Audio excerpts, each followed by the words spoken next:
ఇప్పటి వరకు ఈ రాష్ట్రంలో ఏ వర్గానికి నువ్వు చేసింది ఏంది నేను అడుగుతా ఉన్నా. అందుకే పెద్దలు చెప్తారు, పంది ఎంత బలిసినా నంది కాదు. నువ్వు ముఖ్యమంత్రి కావచ్చు, ఇంకో 3 ఏళ్ళు ఉండొచ్చు, మురిపంగా డబ్బుల మూటలు దోచుకుంటూ ఉండొచ్చు, కానీ ఎన్నటికీ నీ బతుకు ఒక పెండ పురుగులోని పురుగు బతికే తప్ప నీది ఎన్నటికైనా కూడా కేసీఆర్ స్థాయి కానీ ఆ ముఖ్యమంత్రి పదవికి ఉండే ఒక గౌరవాన్ని కానీ, గతంలో మహామహులు ఆ పదవిని అధిష్ఠించారు. ఓ విజయభాస్కర్ రెడ్డి గారు, ఓ ఎన్టీ రామారావు గారు, ఒక రాజశేఖర రెడ్డి గారు, ఓ చంద్రబాబు నాయుడు గారు, ఓ కేసీఆర్ గారు, వాళ్ళు ఆ పదవికి ఎక్కిన తర్వాత ఎంత హుందాగా వ్యవహారం చేశారు. ఒక రోషయ్య గారు ఎంత హుందాగా వ్యవహరించారు, మీరెంత నికృష్టంగా వ్యవహరిస్తున్నారు. ఇది రాష్ట్రమే కాదు, దేశం మొత్తం గమనిస్తూ ఉంది. 2 ఏళ్ళైంది మీరు తెలంగాణ రాష్ట్రానికి ముఖ్యమంత్రి. మీ వల్ల వీసమెత్తు లాభం పొందిన ఒక మనిషి కానీ ఒక వర్గం కానీ చూపెడతావా? ఒకటి మాత్రం ఒప్పుకోవాలి, రేవంత్ రెడ్డి గారి వల్ల బాగా లాభపడింది ఎవరయ్యా అంటే చిల్లర గాసిప్ వెబ్సైట్లు, యూట్యూబ్ ఛానళ్ళు, వాటికి పెట్టే దిక్కుమాలిన తంబునేళ్ళు నడుపుకునే కొంతమందికి మాత్రం రేవంత్ రెడ్డి వల్ల కడుపు నిండా మరి బ్రహ్మాండంగా ఆదాయం వస్తున్నమాట మాత్రం వాస్తవం.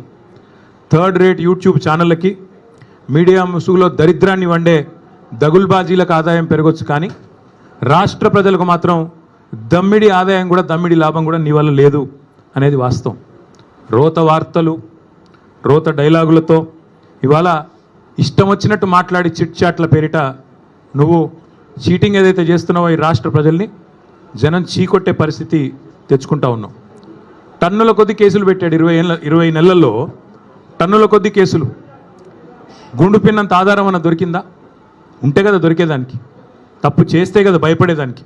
అందుకే నేను అనేది, చేతిలో పవర్ ఉంది నీకు, నువ్వే హోంమంత్రి, నువ్వే ముఖ్యమంత్రి, నీ కిందే మొత్తం 1000 మంది పోలీసులు ఉన్నారు, మంది మార్బలం వ్యవస్థ అంతా నీకే ఉంది. ఏం తప్పు చూపెట్టినావు 20 నెలల్లో? ఏం పీకినావు? ఎంతసేపు లీకులు. అప్పట్లో ఏదో సినిమాలో ఆయన గ్రీకు వీరుడు అనేవాళ్ళు, ఈయన లీకు వీరుడు. లీకులు తప్ప, చిట్ చాట్లు తప్ప నువ్వు పీకింది ఏంది, నువ్వు చేసింది ఏంది రాష్ట్ర ప్రజలకు కానీ రాష్ట్రంలోని ఏ వర్గానికి నువ్వు చేసింది ఏంది నేను అడుగుతా ఉన్నా. మేమేమి తప్పు చేయలేదు కాబట్టే ఇవాళ ఇంత ధైర్యంగా మొహమాటం లేకుండా దమ్ముంటే లై డిటెక్టర్ పరీక్ష పెట్టు, దమ్ముంటే లై డిటెక్టర్ పరీక్ష పెట్టు అని చెప్పిన మొట్టమొదటి రాజకీయ నాయకుడిని నేను. నీకుందా దమ్ము? ఓటుకు నోటు కేసులో నేను డబ్బులు తీసుకోలేదు లేదా ఇవ్వలేదు అని చెప్పే దమ్ము నీకుందా? లై డిటెక్టర్ పరీక్షలో మగాడివైతే, పిరికి సన్నాసివి కాకపోతే వస్తావా? ఉద్రం కూర్చుందాం, రాష్ట్ర ప్రజల ముందు లైవ్ కెమెరాల ముందు కూర్చుందాం, ఎవరేందో ప్రజలను తెలవమందాం. ఇద్దరి మీద ఉంది కదా ఏసీబీ కేసు, నీ మీదో కేసు ఉంది, నా మీదో కేసు ఉంది. నువ్వు మరి రా, ముందుకు రా అని కూడా సవాల్ చేసిన రాలా. పెట్టాడు కేసులు, ఏదో ఫార్ములా ఈ అని, కమిషన్ అని, ఇదని అదని పెట్టాడు. దొంగ కేసు పెట్టినా అది కూడా పెట్టడం సరిగ్గా రాదు ఈయనకి. అదే సినిమాలో చెప్తారు, బ్రహ్మానందం గారు దొంగ పాత్ర వేస్తాడు, వేసిన తర్వాత అందులో ఆయన చెప్తాడు, ఆ హీరో గారు, వీడు దొంగ కానీ దొరికిపోవడం వీడి స్పెషాలిటీ అంటాడు. అట్లాగే రేవంత్ రెడ్డి స్పెషాలిటీ ఏంటంటే దొరికిపోవడం, పనికి మళ్ళీ డైలాగులు కొట్టడం, మళ్ళీ వెంటనే దొరికిపోవడం. అందుకే నేను అనేది, మీకు రేవంత్ రెడ్డి గారికి నేను చెప్తా ఉన్నా, నువ్వు సీసీ కెమెరాల్లో దొరికిపోయిన చిల్లర దొంగవి. నీ బుద్ధి ముఖ్యమంత్రి అయినాక కూడా మారలా. చిట్ చాట్ల పేరిట్లో చీకటి భాగవతం ఎందుకు, చీకటి బతుకులు ఎందుకు? నేను అడుగుతా ఉన్నా, స్ట్రైట్గా మాట్లాడుకుందాం రా. నువ్వే డైలాగ్ కొడుతీవి కదా, కేసీఆర్ వస్తాడా, కేటీఆర్ వస్తాడా, రండి అన్నావు, నేను వచ్చిన. నువ్వు పారిపోయిన పిరికి సన్నాసివి. నీ సవాల్ స్వీకరించి నేను వస్తే మాట మీది నుండి తప్పుకుని పారిపోయిన పిరికి సన్నాసివి ఇవాళ చీకటి భాగవతాలు, చీకటి డైలాగులు, మీడియా మిత్రులతో చిట్ చాట్ల పేరిట డ్రామాలు ఎందుకు? ఇప్పుడు కూడా మళ్ళీ అడుగుతున్నా, ఎక్కడ పెడతావో పెట్టు చర్చ, వస్తాను. నువ్వు ఎక్కడంటే అక్కడ పెట్టు. అసెంబ్లీ అంటాడు, అసెంబ్లీలో మైక్ కట్ చేయకుండా చూద్దాం. నువ్వే చెప్పుకున్నావు కదా ఒక పత్రికకు పోయి, ఆ చెంప ఈ చెంప వాయిస్తున్నారు అసెంబ్లీలో అని. భయం నీకు, ఎందుకంటే నీకు రచ్చ చేయడం తెలుసు తప్ప చర్చ చేయడం తెలీదు. రచ్చ చేయమంటే, ఇష్టం వచ్చిన బూతులు మాట్లాడమంటే, గుడ్లు బీకి గోటీలాడతా, పేగులు తీసి మెడలో వేసుకుంటా అనే పనికిమాలిన డైలాగులు కొట్టమంటే, పాత చింతకాయ పచ్చడి లాంటి డైలాగులు అవి వస్తాయి. ఎక్కడికి రమ్మంటావు చెప్పు?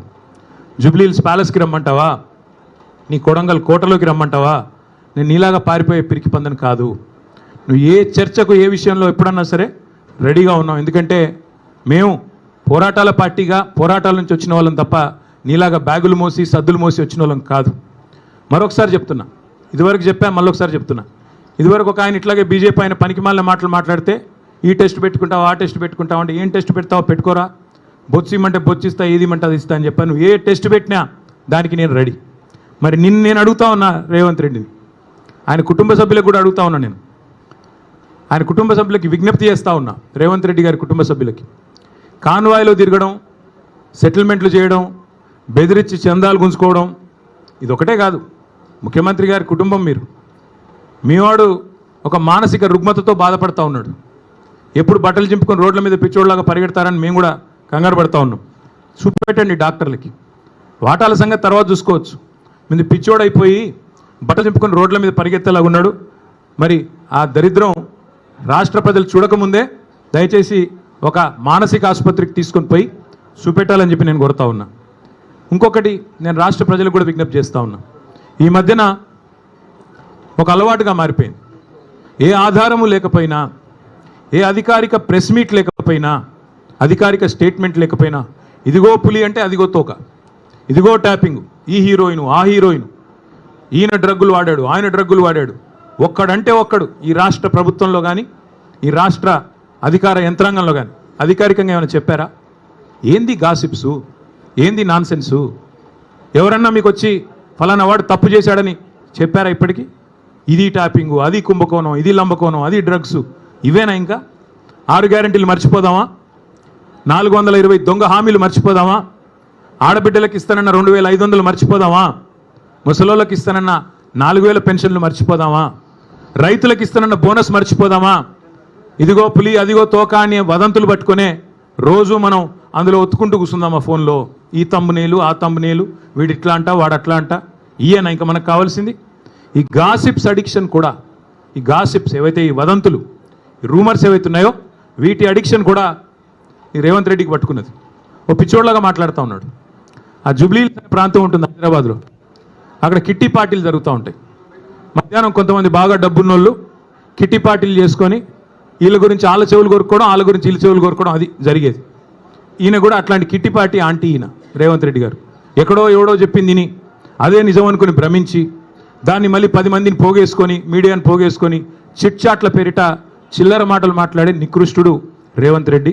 నేను అందుకే అంటా ఉన్నా, నువ్వేదో వాగావు కదా నేను డ్రగ్స్ బిగ్స్ అని, దమ్ముంటే మగాడివైతే బయటికి వచ్చి పత్రికల్లో మాట్లాడు, నువ్వే ముఖ్యమంత్రి నువ్వే హోంమంత్రి, ఏం ఆధారం ఉందో పెట్టు. అంతేగాని ఒక దొంగలాగా నీకు అలవాటైన పని చీకట్లో కూర్చొని 10 మందితో ఒకటి చెవులో కూడా కొరుక్కొని పనికిమాలిన మాటలు మాట్లాడుతూ టైంపాస్ చేయకు. ఇంకొక మాట కూడా అడుగుతా ఉన్నా నేను, ఈ శవాల మీద పేలాలు ఏరుకోవడం ఏంది నాకు అర్థం కాదు. ఎవరో చనిపోతే దుబాయ్లో దాన్ని నాకంట కట్టడం ఏంది? నీ బొందా ఏమైనా జ్ఞానం ఉందా నీకు? అసలు ఏం మాట్లాడుతున్నావు? రాష్ట్ర ముఖ్యమంత్రివా లేకపోతే శవాల మీద పేలాలు ఏరుకునే దౌర్భాగ్యుడివా? నేను అందుకే అంటా ఉన్నా, నీకు దమ్ముంటే ఆధారం బయట పెట్టు, దమ్ముంటే ఏ టెస్ట్ చేస్తావో చెయ్యి, దమ్ముంటే నీ దగ్గర ఏం ఆధారం ఉందో పెట్టు. లేదా ఈ కిట్టి పార్టీ ఆంటీ లాగా ప్రతిరోజు వీళ్ళ చెవు కొరికి వాళ్ళ చెవు కొరికి హెడ్లైన్లు మేనేజ్ చేసి మీడియాను మేనేజ్ చేసి ఎక్కువ రోజులు బతకలేవు. ఇంకో మాట నేను అడుగుతా ఉన్నా, నేను అంటా ఉన్నాడు, నేనంట కోర్టుకు పోయి స్టే తెచ్చుకున్నా అంట. కోర్టు ఏం చెప్పింది తెలుసా రేవంత్ రెడ్డిని? ఇట్లాగే పిచ్చివాగుడు వాగుతుంది. నేను చెప్పేది ఈరోజు కాదు, 2021లో ఇట్లాగే సన్నాసి మాటలు మాట్లాడినాడు, డ్రగ్స్ గిగ్స్ అని. నేను కోర్టుకు పోయి పనికిమాలిన మాటలు మాట్లాడుతున్నాడు ఆధారం లేకుండా అని కోర్టుకు పోతే కోర్టు ఏం చెప్పింది తెలుసా? చెత్త మాట్లాడితే చెప్పు తీసుకొని కొడతామని చెప్పి ఇంజంక్షన్ ఆర్డర్ ఇచ్చింది. దాన్ని స్టే అంటాడు. ఈ మూర్ఖుడికి ఇంజంక్షన్ ఆర్డర్ తెలియదు, స్టే తెలియదు. చెత్త మాటలు మాట్లాడితే చెప్పు తీసుకొని కొడతా అని కోర్టు చెప్పింది, నేను కాదు. బుద్ధి జ్ఞానం ఉంటే ఆ ఇంజంక్షన్ ఆర్డర్ ఇంకా ఉంది. నువ్వు ముఖ్యమంత్రివి, ఒక థర్డ్ రేట్ చిల్లరగాడిలాగా బజార్లో పోయే చిల్లర పంచాయతీలాగా చెయ్యకు. ఇంకో మాట అంటాడు, నేనేదో లోకేష్ని కలిసినట్టు అర్ధరాత్రి పోయి, మేమేం చేసినా బాజాప్తా చేస్తాం, బేజాప్తా చేయాల్సిన కర్మ మాకు లేదు. అయినా నాకు తెలియక అడుగుతా, లోకేష్ ఏమైనా నీ లెక్క అంతర్రాష్ట్ర దొంగనా? లోకేష్ ఏమైనా నీ లెక్క సంచులు మోసినోడా? లోకేష్ ఏమైనా నీ లెక్క చదువు రానోడా? కలిస్తే తప్పేంది, ఒకవేళ కలవలేదు కలిస్తే తప్పేంది. అయినా నాకు తెలియక ఇంకో మాట అడుగుతా, పక్క రాష్ట్ర మంత్రి యువకుడు, నాతో డెఫినెట్గా సత్సంబంధాలు ఉన్నాయి, ఇద్దరం కూడా ఫ్రెండ్లీగా ఉంటాము, కలవలేదు కానీ కలిస్తే తప్పేంది నాకు తెలియక అడుగుతా. అయినా మీ పెద్ద బాసు చంద్రబాబు కొడుకే కదా, నేను ఏదో గూండానో దావుద్ ఇబ్రాహింనో చీకట్లో కలిసినట్టు డైలాగులేంద్ర హౌలా. నేను అడిగింది ఏంది, నేను చెప్పింది ఏంది? నేను ఉన్న దొంగను కలిసిన నీలాగా, లేకపోతే నీలాగా లోఫర్ రాజకీయాలు చేస్తున్నాను ఢిల్లీలో పోయి చీకట్లో పోయి అమిత్ షా కాళ్ళు పట్టుకొని చీకట్లో పోయి మోడీ గారి పాదాలకు ప్రణమిల్లి చిల్లర రాజకీయం చేస్తున్నానా? పక్క రాష్ట్ర మంత్రి యువకుడు నాకు తమ్ముళ్ళు అంటాడు, కలిస్తే కలుస్తా, కానీ నేను కలవలేదు. దానికి ఏదో పెద్ద ఈయనేదో గొప్ప విషయం కనిపెట్టినట్టు. ఆయన నాకు తెలియక అడుగుతా, పాలన గురించి తెలుసుకోవాలంటే మమ్మల్నే కలుస్తారు బీఆర్ఎస్లను, దోపిడీ గురించి తెలుసుకోవాలంటే నిన్ను కలుస్తారు. ఆయన నన్ను కలిస్తే నీకేం నొచ్చింది? ఆయన నన్ను కలిసినా నీకేం బాధ అవుతుంది? నాకు అట్లా తెలియక అడుగుతా. నేనేమంటున్నా అంటే ఈ చిల్లర మాటలతోని ఎన్ని రోజులు టైం పాస్ చేస్తావు? ఇంకెన్ని రోజులు ప్రజలు ఇవాళ ఆగం చేసే ప్రయత్నం చేస్తున్నావు? అసలు నిన్న రేవంత్ రెడ్డి గారు ఎందుకు మాట్లాడండి పనికి మాలిన మాటలు? ఎందుకు అంటే ఒకటే కారణం, ఈయన దొరికిపోయిండు. ఇందాక నేను చెప్పిన కదా, దొంగతనం చేయడం మళ్ళీ దొరికిపోవడం ఈయన స్పెషాలిటీ. 48 గంటల ముందు డైలాగులు కొట్టిండు. నేను రానే రాను, ఆంధ్ర వాళ్ళు మీటింగ్ పెట్టినారు, ఆంధ్ర ప్రభుత్వం వాళ్ళ చేతుల్లోనే కేంద్ర ప్రభుత్వం కూడా ఉంది, మరి నేను రాను, చంద్రబాబు పిలిచినా బనకచెర్ల గురించి అయితే నేను రాను అని డైలాగులు కొట్టినాడు, లీకులు ఇచ్చినాడు, లీకు వీరుడు. ఇచ్చిన తర్వాత 24 గంటల్లో ఏం మారిందో తెలియదు, 24 గంటల్లో ఏం జరిగిందో తెలియదు. టకామని ఢిల్లీలో తేలిండు. ఢిల్లీలో తేలిన తర్వాత స్పష్టంగా దొరికిపోయినాడు. ఈయనేమో బనకచెర్ల ప్రస్తావనే రాలేదంటాడు. ఆంధ్ర మంత్రి గారు రామానాయుడు గారు బయటకు వచ్చి మొట్టమొదటి ఎజెండా అంశమే బనకచెర్ల, దాని మీద మాట్లాడినాం, 30 రోజుల్లో కమిటీ వేస్తున్నాం, అయిపోయింది, చంద్రబాబు డైరెక్షన్ ఇచ్చిండు, రేవంత్ ఓకే అన్నాడు అన్న లెవెల్లో ఆయన మాట్లాడుతున్నాడు. దొరికిపోయిండు దొంగ. తెలంగాణ ప్రయోజనాలను, గోదావరి జలాలను పూర్తి స్థాయిలో చంద్రబాబు గారికి తాకట్టు పెట్టినాడు అని దొరికిపోగానే మళ్ళీ డైవర్షన్ స్టార్ట్. కొన్ని రోజులు ట్యాపింగు, కొన్ని రోజులు కాళేశ్వరం, కొన్ని రోజులు ఫార్ములా, ఇంకొన్ని రోజులు డ్రగ్స్, మన్ను మశానం వాడి బొంద తప్ప ప్రజలకు పనికొచ్చే ఒక్క మాట, ఒక్కటంటే ఒక్క మాట మాట్లాడినాడా? చిట్ చాట్లో మహాలక్ష్మి ఎప్పుడు ఇస్తావో చెప్పావా? రైతులకు మొత్తం రుణమాఫీ ఎప్పుడు పూర్తి చేస్తావో చెప్పావా? బోనస్ ఎంత ఇచ్చినావు, ఇంకా మిగతాది ఎప్పుడు ఇస్తావో చెప్పావా? రైతు భరోసా అని డైలాగులు కొట్టి 15,000 అని చెప్పి 12,000 ఎందుకు ఇచ్చినావా? దౌర్భాగ్యం ఏందో చెప్పినావా? ఆడపిల్లలకు స్కూటీలు ఎప్పుడు ఇస్తావో చెప్పినావా? ముసలోళ్ళకి 4,000 పెన్షన్లు ఎప్పుడు ఇస్తావో చెప్పావా? ఇది ఏది చేత కాదు. కాబట్టి ఏం చేయాలి? ఈ తెలంగాణను దండుపాలెం బ్యాచ్ లాగా దోచుకుంటున్న అన్నదమ్ముళ్ళు, అనుముల బ్రదర్సు, నువ్వు కలిసి, అదేవిధంగా మీ వాళ్ళు కలిసి మొత్తం ఈరోజు డైవర్షన్ గేమ్లు తప్ప 20 నెలల్లో చేసింది ఏంది? ఇవాళ వెన్నుపోటు పొడవడం అనేది రేవంత్ రెడ్డికి ఏం కొత్త కాదు, వెన్నతో పెట్టిన విద్య. నమ్మి ఓటేసిన పాపానికి దేశ రాజధాని ఢిల్లీ సాక్షిగా మరి మళ్ళొక్కసారి తెలంగాణ ప్రజల గొంతు కోసిన కసాయి రేవంత్ రెడ్డి. నాడు నోట్ల కట్టలతో అడ్డంగా దొరికిండు, ఈరోజు ప్రజల నోట్లోనే మట్టి కొడతా ఉన్నాడు రేవంత్ రెడ్డి. త్యాగాలు, పోరాటాలు, బలిదానాలతో ఏర్పడ్డ ఈ తెలంగాణకి ఇట్లాంటి నికృష్టుడు ముఖ్యమంత్రిగా ఉండడం అనేది నిజంగా కూడా మనందరికీ అవమానం. కేసీఆర్ గారి ప్రభుత్వంలో 10 ఏళ్ళు ఇదే ఖమ్మం జిల్లాలో కానీ మిగతా ఉమ్మడి జిల్లాల్లో కానీ రైతు పొలంలో నీళ్లు ఉండాలి కానీ రైతు కళ్ళల్లో కన్నీళ్ళు ఉండకూడదని చెప్పి ఒక కమిట్మెంట్తో ఇక్కడ సీతారామ ప్రాజెక్టు కట్టినా, భక్త రామదాస్ కట్టినా, కాళేశ్వరం కట్టినా, పాలమూరు రంగారెడ్డి ఎత్తిపోతల పథకం కట్టినా, చెరువులు బాగు చేయడానికి మిషన్ కాకతీయ, ఇక్కడికి వచ్చేటప్పుడు కూడా లక్కారం చెరువు, అక్కడ పెద్ద ఆర్చి మీద రాస్తుంది మిషన్ కాకతీయ లక్కారం చెరువు అని. అట్లాంటి కార్యక్రమాలు మరి అనుక్షణం తప్పించి మరి 14 ఏళ్ళు ఆనాడు నీళ్ల పేరిట పోరాటం చేసిన, 10 ఏళ్ళు ప్రభుత్వాన్ని నడిపిన కేసీఆర్ గారు ప్రాజెక్టులు కట్టారు, రైతు బాగుండాలని తప్పించి రైతు బంధు పెట్టి, రైతు బీమా పెట్టి, పంటలు కొని బ్రహ్మాండంగా నీళ్ళు అందించి 12వ స్థానంలో ఉన్న తెలంగాణ నెంబర్ 1 స్థానాన్ని తీసుకొని పోయారు.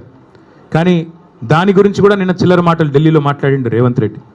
బాబు గారితో మరి జరిగిపోయిన దొంగ ఒప్పందం, చీకటి ఒప్పందం బయటపడంగానే కవర్ చేసుకోవడానికి కవర్ డ్రైవ్లు, ఇవన్నీ ఎక్స్ట్రా కవర్ డ్రైవ్లు, డ్రగ్స్, కాళేశ్వరము, ట్యాపింగు, టూపింగు. అందుకే కుడిదిలో పడ్డ ఎలకలా కొట్టుకుంటా ఉన్నాడు, ఏం చేయాలో తెలియదు, దొరికిపోయిండు. అడ్డంగా దొరికిపోవడం కాబట్టి అడ్డదారులు ఎత్తుకుతా ఉన్నాడు. ఎజెండాలో ఫస్ట్ ఐటమ్ అని చెప్పాడు కదా, నేను కాదుగా చెప్పింది. ఎజెండాలో ఫస్ట్ ఐటమ్ అని నిమ్మల రామానాయుడు గారు, ఏపీ మంత్రి గారు చెప్పిన మాట వాస్తవం కాదా? ఇంత స్పష్టంగా చెప్పిన తర్వాత తెలంగాణ ముఖ్యమంత్రి అబద్ధాలు చెప్పిన మాట వాస్తవం కాదా? అందుకే నేను అనేది 70 లక్షల మంది రైతుల ముందు, ఇవాళ కోట్లాది మంది ప్రజల ముందు మళ్ళొకసారి దొరికిపోయింది కాబట్టే ఈ మైండ్ బ్లాంక్ అయిపోయి ఈ పనికిమాలిన మాటలతో అటెన్షన్ డైవర్షన్ కోసం ఈ చెత్తవాగుడంతా వాగుతూ ఉన్నాడు. డ్రైనేజీ కంపు ఎంత అయితే ఉంటుందో అంతకంటే ఎక్కువ మీ దగ్గర అదే ఉండేది. ఇక్కడ ఇదివరకు కాలువ ఆ గోళ్ళపాడు ఉండే ఇదివరకు అలా పోవాలంటేనే భయం అవుతుండే, అంతకంటే కంపున్నది ఇప్పుడు రేవంత్ రెడ్డి నోరు. ఆ నోరు తెరిస్తే దరిద్రం గబ్బు తప్ప ఒక్కటంటే ఒక్క మంచి మాట రాదు. అట్లే నేను అడుగుతా ఉన్నా, ఈ జిల్లాలో ఏం చేశారు ఇప్పుడు రేవంత్ రెడ్డి గారు? ఈ 20 నెలల కాలంలో రాష్ట్రానికి ఏం చేసినావు, ఖమ్మం జిల్లాకి ఏం చేసినావు చెప్తావా? కేసీఆర్ గారు కట్టిన ప్రాజెక్టు సీతారామ, ఆ ప్రాజెక్టుకు వచ్చి రిబ్బన్ కట్ చేసి నెత్తిన నీళ్ళు చల్లుకోవడం తప్ప నువ్వు పీకింది ఏంది, నీ మంత్రులు పీకింది ఏంది అని అడుగుతా ఉన్నా. ఒక మంత్రి ఏమో బాంబుల్లో బిజీగా ఉన్నాడు, ఆయన పేరే బాంబులేట్ అయిపోయింది పాపం. ఇప్పుడు బాంబు వెళ్తుంది, అప్పుడు బాంబు వెళ్తుంది, Karthika Pournami bye, Deepavali bye, Sankranti bye, మళ్ళీ దసరా రానివట్టే, దీపావళి రానివట్టే, ఇప్పుడు వెళ్తుంది అప్పుడు వెళ్తుంది. ఏంది పేలేది, ఏంది చేసింది ఏంది, నువ్వు పీకేది ఏంది? అందుకే చెప్పాను నేను లాస్ట్లో కూడా, ఏదో ఉచ్చులో ఇరుక్కున్నాడు అంటే ఉత్సాన బొత్స అని చెప్పాను. ఇప్పుడు కూడా మళ్ళీ అదే చెప్తా ఉన్నా, మీరు పీకేది ఏమీ లేదు కాంగ్రెస్ వాళ్ళు, 100% చెప్తున్నా. మిమ్మల్ని మాత్రం 420 హామీల విషయంలో ఫుట్బాల్ ఆడే బాధ్యత మాదే. ప్రధాన ప్రతిపక్షంగా రేవంత్ రెడ్డి కావచ్చు, పొంగులేటి కావచ్చు, వాళ్ళ అయ్య కావచ్చు, వాళ్ళ తాత కావచ్చు, ఫుట్బాల్ ఆడే బాధ్యత మాది. ఇదే ఖమ్మం జిల్లాలో మళ్ళీ బ్రహ్మాండమైన మెజారిటీతో తిరిగి గులాబీ జెండా రెపరెపలు ఆడుతుంది. ఇప్పటికే ఖమ్మం జిల్లా ప్రజలకి మోసం కూడా అర్థమైంది. నేను ఎందుకు ఇలా బాధ అంతా ఏంటి, ఇలా ఆక్రోశం ఏంటి? పొంగులేటి శ్రీనివాసరెడ్డి గారికి బ్రహ్మాండంగా ఈ ప్రభుత్వం వచ్చిన తర్వాత కొడంగల్ లిఫ్ట్ ఇరిగేషన్లో 4,000 కోట్ల రూపాయల ప్రాజెక్టులు ఇచ్చారు. అదేవిధంగా ఎంత అద్భుతమైన బంధం అంటే బడే బాయ్ చోటే బాయ్ బంధం, బీజేపీ కాంగ్రెస్ బంధం ఎంత దృఢమైన బంధం అంటే పొంగులేటి ఇంటి మీద ఈడీ రైడ్ అయ్యి సంవత్సరం అయింది ఇప్పుడు దగ్గర. ఇటు పొంగులేటి మాట్లాడాడు, అటు ఈడీ వాడు మాట్లాడాడు. ఇప్పటికి నేను 10 సార్లు అడిగా, ఏం దొరికిందా అంటే వీళ్ళు మీడియా వాళ్ళు వేశారు. మీరు పొంగులేటి ఇంట్లోకి నోట్ల కట్టలు కౌంట్ చేయడానికి మెషిన్లు పోతున్నాయని రాశారు, స్క్రోలింగ్లు, బ్రేకింగ్లు. మరి ఏమైంది? ఎవరు అడగరే? వస్తలేడా ఖమ్మానికి? అడగబుద్ధి అయితే లేదా? రాయరా? అడగరా? అట్లాగే అటు ఆయన ఈడీ ఆయన చెప్పడు, ఇటు ఈయన చెప్పడు, పొంగులేటి చెప్పడు. ఏం దొరికిందా అంటే ఎన్ని 100 కోట్లు దొరికినాయి, ఎక్కడ పోతున్నాయి ఇవన్నీ, ఎక్కడ పోతున్నాయో మాకు తెలుసు. నీళ్ళేమో చంద్రబాబుకు, నిధులేమో రాహుల్ గాంధీకి, తెలంగాణ ప్రజలకు మాత్రం బూడిద. చేసిందేంది 20 నెలల్లో? ఇవాళ ఈ సివిల్ సప్లైస్ కుంభకోణం కానీ, అట్లాగే కొడంగల్ లిఫ్ట్ ఇరిగేషన్లో మీరు కేకును కోసినట్టు ఎంత బ్రహ్మాండంగా ఒక కంపెనీని ఈస్ట్ ఇండియా కంపెనీ అన్నాడు రేవంత్ రెడ్డి ఇదివరకు. ఆ కంపెనీకే ఇవాళ కొడంగల్ లిఫ్ట్ ఇరిగేషన్ ఆయన సొంత కాన్స్టిట్యున్సీలో సగం, ఇంకో సగం పొంగులేటి శ్రీనివాసరెడ్డి గారికి. అట్లాగే మిస్ వరల్డ్ అని ఒక కాంటెస్ట్ పెట్టాడు ఈ అందగాడు. ఇంకా మా జగదీష్ రెడ్డి గారిని పట్టుకొని నిన్నగాక మొన్న 3 ఫీట్లు ఉన్నాడు అంటున్నాడు. ఈయన పెద్ద అమితాబ్ బచ్చన్ అన్నట్టు. తిప్పి కొడితే నువ్వు 3 ఫీట్లు లేవు, నువ్వే పెద్ద పోటుగాడు లాగా ఆయన 3 ఫీట్లు, ఈయన డైలాగులు. అరే మనది మనం మర్చిపోతే ఎట్లా? కొద్దిగా ఎత్తు కుర్చీలో కూర్చోగానే అంత టెంపర్ వస్తుందా? కొద్దిగా టెక్నికల్ ప్రాబ్లమ్స్ ఉన్నాయి నీకు కూడా. ఎత్తు షూస్ వేసుకొని ఎత్తు కుర్చీలో కూర్చోగానే పెద్దోడు అయిపోతావా, అమితాబ్ బచ్చన్ అయిపోతావా? నేను అదే అడుగుతాను. ఈరోజు మిస్ వరల్డ్ అని పెట్టాడు ఈయన. మిస్ వరల్డ్ అని పెడితే ఏమైంది? అందులో ఒక అమ్మాయి మిస్ ఇంగ్లాండ్. కాంగ్రెస్ వాళ్ళ దౌర్భాగ్యం వల్ల 2 కాంగ్రెస్ నాయకులు నన్ను వేధించారు, ఒక వేశ్యలాగా చూశారు. ఇంత నికృష్టమైన ప్రభుత్వం ఎక్కడా లేదని ఒక ఆడపిల్ల, వేరే దేశ అమ్మాయి ఆడకూతురు దరిద్రం అని చెప్పి మధ్యలో వెళ్ళిపోయింది. కనీసం యాక్షన్ తీసుకున్నావా? కనీసం రాష్ట్ర పరువు అంతర్జాతీయంగా మంటగలిపినందుకు ఆడకూతులకు క్షమాపణ చెప్పావా? నీదో ప్రభుత్వం, నువ్వో ముఖ్యమంత్రి. రోత మాటలు, నికృష్టపు డైలాగులు తప్ప, వైఫల్యాలు దాచుకోవడానికి ఈ నికృష్టం తప్ప ఇంకోటి ఏంది? నేను ఇంకొకటి అడుగుతా ఉన్నా. కొన్ని బాకా పత్రికలు, ఆయన ఊ అన్నా తుమ్మినా దగ్గినా ఓహో ఆహా అని రాసే బాకా పత్రికలు, ఎందుకంటే వాళ్ళు ఆడిచ్చినట్టు ఆడుతున్నాడు ఈయన. జుట్టు మొత్తం వాళ్ళ చేతుల్లో పెట్టుకొని వాళ్ళు ఎట్టు తిరగమంటే అటు తిరుగుతున్నాడు, వాళ్ళకేం రాసి ఇవ్వమంటే ఇస్తున్నాడు. కాబట్టి వాళ్ళని అడ్డం పెట్టుకుని ఈయన నా మీద పెద్ద పెద్ద రాతలు రాసుకో. పక్కాగా చెప్తున్నా, శిశుపాలుడు కూడా 100 తప్పుల దాకా బతికాడు. నీకు కూడా టైం వచ్చింది.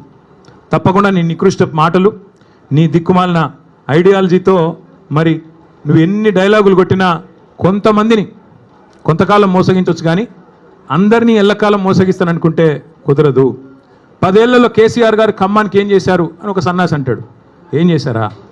10 ఏళ్లలో కేసీఆర్ గారు చేసింది ఏమంటే, ఒకసారి గుర్తు తెచ్చుకోండి. 2014లో ఖమ్మం పట్టణం ఎట్లా ఉండే, 23లో ఎట్లా అయింది? ఖమ్మంలో ఎన్ని మెడికల్ కాలేజీలు ఉండే ప్రభుత్వ ఆధ్వర్యంలో 2014కు పూర్వం కాంగ్రెస్ పరిపాలన ఉన్నప్పుడు?